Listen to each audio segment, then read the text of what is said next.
मैं भी एक समय हॉस्टल में पढ़ता था, जहां हमें किसी भी तरह के गैजेट्स रखने की अनुमति नहीं थी।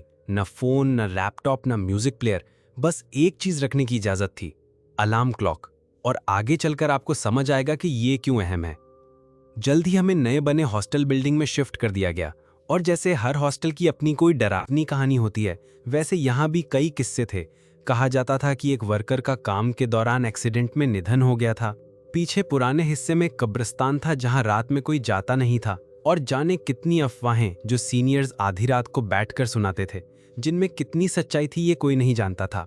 मैं इन बातों को बस हवा में उड़ा देता था, जब तक कि एक अजीब अफवाह ने मेरी रातों की नींद न छीन ली।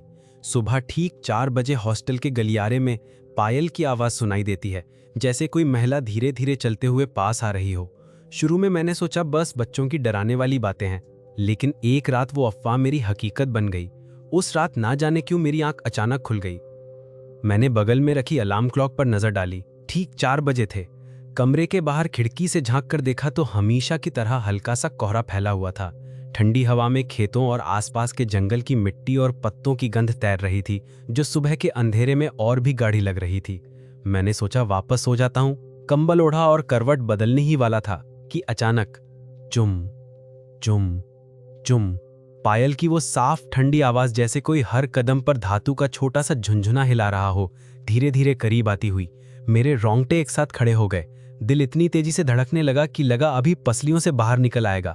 कानों में वो आवाज और भी साफ होती जा रही थी। हर चुम के साथ जैसे पैरों के तलवों की आहट भी सुनाई देने लगी। डर के मारे सांस रोकी हुई थी। माथे पर पसीने की बूंदें जमने लगी और दिमाग में खुद ब खुद हनुमान चालीसा की लाइनें दोहरानी शुरू कर दी। मैंने कंबल को सिर तक खींच लिया, इतना कसकर कि जैसे ये कोई अदृश्य ढाल हो, जिससे वो जो भी है मुझे देख ना पाए। बाहर के सन्नाटे में बस पायल की आवाज और दूर किसी खिड़की पर हल्की सी हवा की सरसराहट, बाकी सब कुछ जैसे थम गया था। मुझे याद नहीं कब उस हालत में नींद आ गई, पर अगली सुबह दोस्तों ने जोर जोर से हिलाकर उठाया कि चल क्लास के लिए देर हो रही है।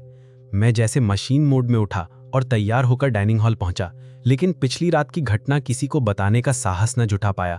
मन ही मन खुद को समझाने लगा कि शायद ये सपना था, लेकिन भीतर एक आवाज बार बार कह रही थी नहीं, ये सच था, क्योंकि मैं कभी चेहरा ढककर नहीं सोता और उस रात मैंने खुद को पूरी तरह ढक लिया था।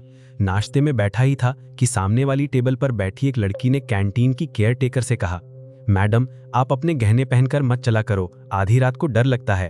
वो लड़की वैसी थी जिसे पूरे हॉस्टल में हर कोई जानता था, बेबाक, निडर और सबसे घुल मिल जाने वाली। लेकिन मेरी उससे कुछ खास जान पहचान नहीं थी। मैं उसी टेबल पर जाकर बैठ गया और कैजुअली पूछा कि मामला क्या है। उसने जो बताया उसने मेरे दिल की धड़कन तेज कर दी। उसने कहा कि आज सुबह वो भी मेरी तरह करीब 4 बजे पानी पीने के लिए उठी थी और पायल की वही आवाज सुनी थी। पहले तो उसने भी कंबल सिर तक खींच लिया, लेकिन जैसे जैसे आवाज पास आती गई उसने ठान लिया कि अब डरना नहीं है। उसने धीरे धीरे कंबल हटाया, ठंडी हवा में कांपते हाथों से खिड़की का पर्दा सरकाया और बाहर जो देखा उसने जैसे पूरी रहस्य की परत ही हटा दी। कॉरिडोर में केयरटेकर आराम से चल रही थी। उसके पैरों में भारी चांदी की पायलें थीं, हाथों में चूड़ियां और कमर पर झूलता चाबी का गुच्छा। ये सब मिलकर वही चुमचुम की भयानक धुनी पैदा कर रहे थे, जो अंधेरे और कोहरे के बीच हॉरर मूवी जैसा माहौल बना रहे थे।